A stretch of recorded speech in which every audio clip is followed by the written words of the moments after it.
Hello, thank you for clicking that link and joining me again today. I am so glad you did. My name is Dee. I am Fat Chick in a Barn, and today we're here to talk about the next episode of 1,000 Pound Best Friends, Season 2, Episode 2, Weigh-ins is the hardest part.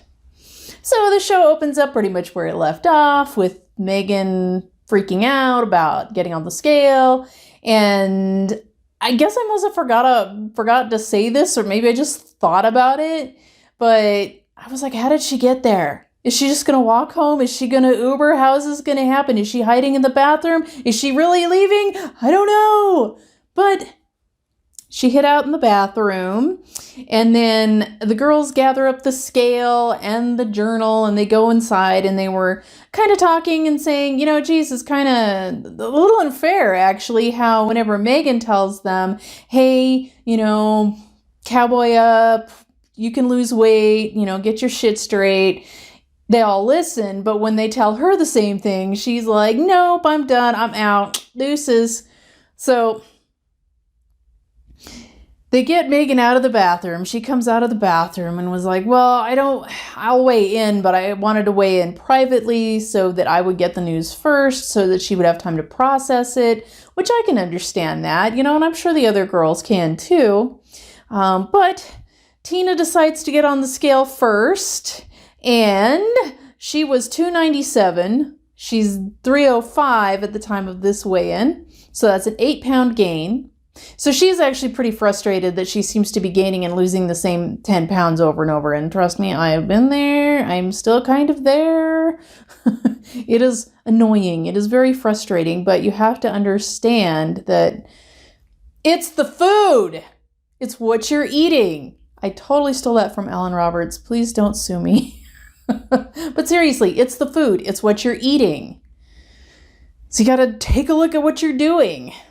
That's where the food journals would be a great thing, and I can't believe that they weren't using food journals. I can't believe they weren't, but yeah, TLC, I still see you. Vanessa goes next, and she was 304. She's now down to 301, which is a 2-pound loss. At least that's what they said in the show. It's probably like a 2.5 blah, blah, blah, whatever. I'm just telling you, I'm not rounding. Ashley goes next, and like I said, she looked bigger, but I guess not, because she was 378, and she's down to 375. So it's a 2-pound loss, but she needed to lose 30 pounds to get the surgery. So she is not really anywhere close. And Ashley is currently the biggest girl, the biggest bestie. Ashley is currently the biggest bestie. Megan wants to weigh in by herself privately, as I had alluded to before, and Ashley's just like, dude, don't make the same mistakes I did, because Ashley's already had one surgery, Megan's had surgery, and Ashley's like, I don't want you to go down the same path I did. I want you to succeed and not have to go back for another surgery. Megan then confesses that she feels the weight loss is over for her, that she's never going to lose any more weight. And I truly feel bad for Megan, but it's not over unless you give up. And, never give up, never surrender, Buzz Lightyear. I know it's a hard place to be in once you realize, after surgery, you can gain the weight back. But she can still lose. There is no way in the world that her body wants her to be 300 pounds. There's no way in the world. It's all about the food. It's all about your brain. She's just got to get stuff straight. So she gets on the scale. She was 303. She's now 315. She's gained 12 pounds. And there's a lady in my friend group that has had the surgery, and she's gained 10 pounds. So she's kind of in the same boat. So the girls want to band together, which I think is awesome. I think the support system is freaking amazing. It really is. And you really need to get a support system. You really do, if at all possible, even if it's just online. Megan doesn't want to see Dr. Proctor, but Tina's kind of nudging, pushing her to go with her when she goes in to see him. So reluctantly, she agrees. And I hope that Megan is still doing therapy. I know she was last season, but I really hope she's still doing therapy. One of the things that really resonated with me was something that half of Carla says. I don't know if you guys watch her. You probably do. I mean, I'm just a little channel. But anyway, half of Carla says, once you get your mind right, the weight will fall off. And so I think that's the key. I really do. In my very unprofessional, I'm just a fat chick in a barn opinion, I think that is the key, is getting your mind right. And I think that's the key for these ladies. So I hope that Megan continues therapy. I hope that Vanessa does. I think all 4 of them need to go to therapy, because there is no way that any Twinkie or any cheeseburger is awesome enough that you're going to gain 300 pounds. There's something going on if you're 300 pounds.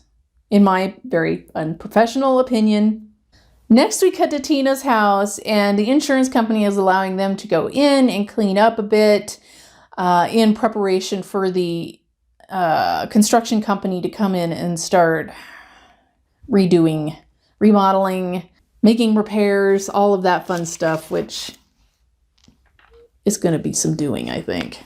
And, it is really sad, as one can imagine, personal, very sentimental things are ruined, so I do really feel for the ladies on that, because I can't even imagine, when your precious memories are ruined from some kind of accident like that. It's really devastating. I'm certain, and my heart goes out to them.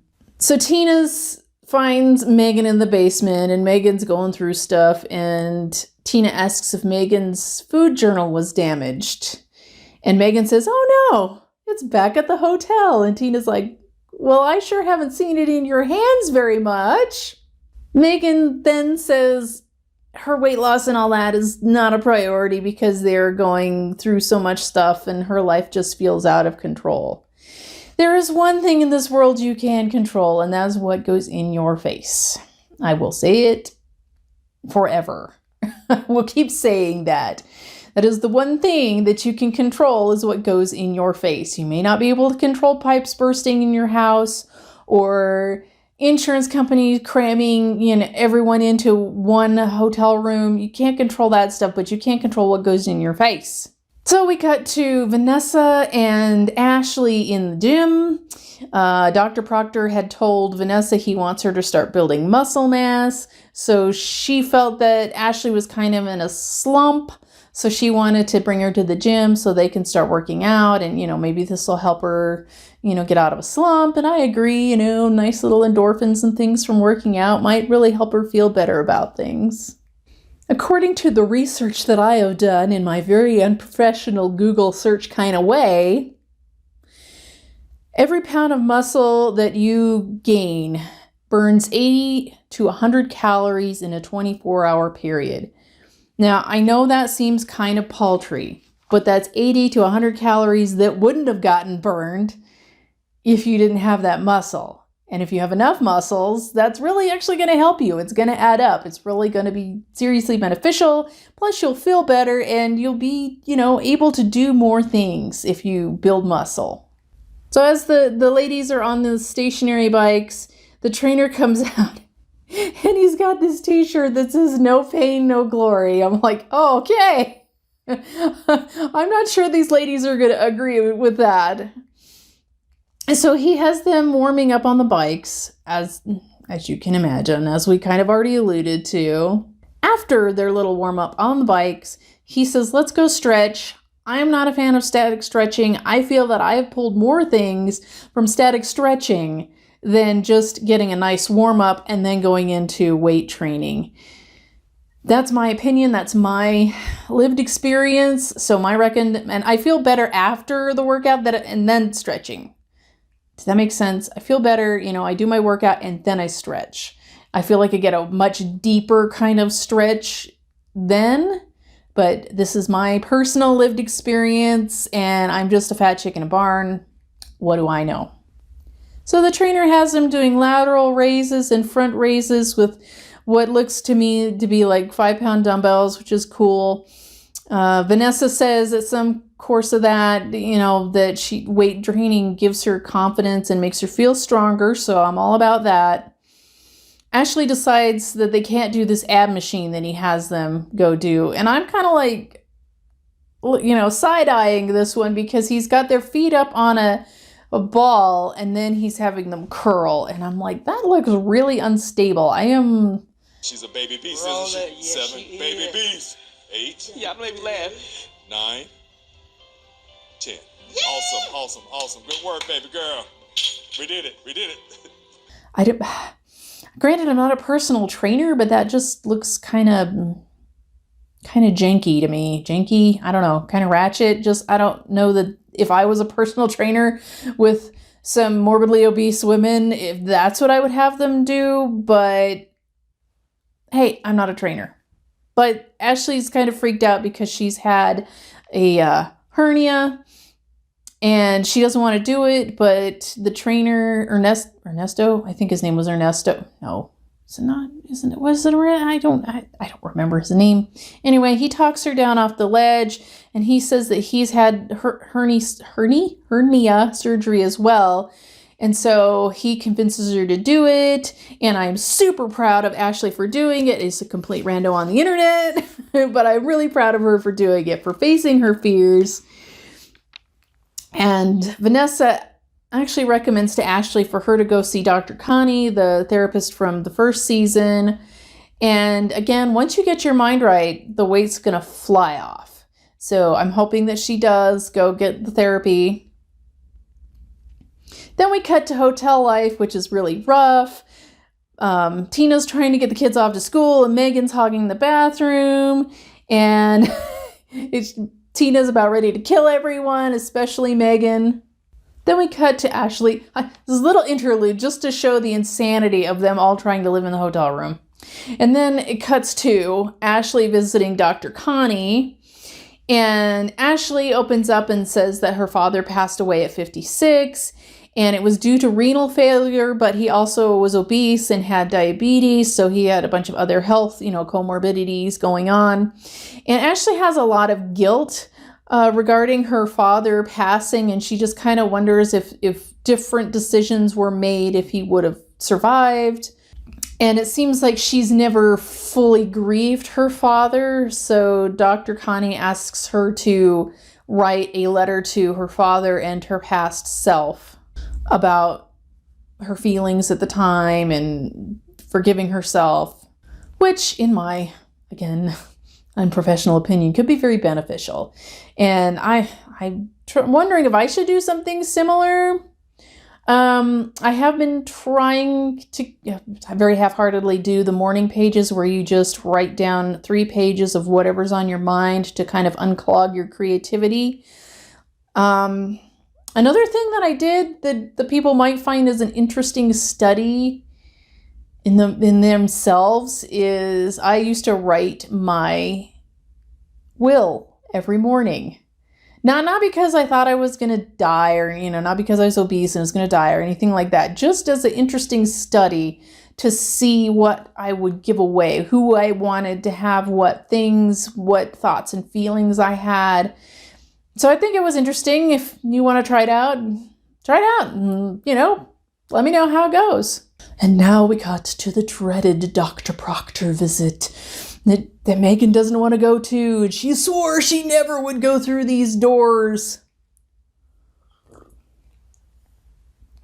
And I totally feel her on this. I have done similar or made similar vows, but I think at this stage in my life, I am able to talk myself down off the ledge and be like, okay, well, this is supposed to help me. And I should probably hear what he has to say. But I think she's still kind of in that delusional, I don't want to. Megan tears up and tells Dr. Proctor, how he made her feel last time when he said she was the least successful patient that he had ever had. And he tries to talk her down off the ledge. He tries to say, okay, well, you've lost how much weight? You've lost 200 pounds, which is an amazing feat. And, you should kind of alluding to you should be proud of that. But he knows that she hasn't had a single follow-up appointment with the aftercare program. And Megan's like, she gets all indignant and is like, What? What? Like, when was this call supposed to happen? I never got a phone call. I don't know what you're talking about. Called out. She got called out. This is what happens. You see how she was all indignant and like, Dr. Proctor was mean to me, and then I'm never gonna go see him again, and I'm doing what I'm supposed to do, and it turns out she got called out on her bullshit. As Alona likes to say, it's like 100% adherence gets results. If you truly believe that you cannot lose weight, sign up for the TV show alone and collect your check. Seriously, people, anyone can lose weight. It is not that big of a deal. So Tina follows Megan to the bathroom, and Megan's, like, are you serious? And Tina's like, oh, you totally have a right to feel like you do. Bullshit. No. Megan got called out on her bullshit. The truth hurts, but it too shall set you free. She needs to turn that anger at Dr. Proctor and just be like, dude, I will show you. She needs to turn that anger into motivation and just be like, I'm going to show you. I'm going to do this. I'm going to lose more weight. And so you can't say this crap to me. I'm going to do it. It's maddening to me. And this is what happens. I love this, that it just shows the delusion, because she's like, I'm doing what I'm supposed to do. And he's like, you haven't even gotten aftercare. You haven't made a single appointment with our aftercare. Seriously, come on. And then part of me's like, but you're going to get called out. On national television, your ass is going to get called out. Come on. But neither here nor there. I really hope she gets her stuff together so that she can actually get the weight loss done, continues with Dr. Connie. I really want to see her succeed, but I just love that this completely illustrates, I think your average person who's like, yes, I am doing everything. And I've been there, been like, I'm doing everything right.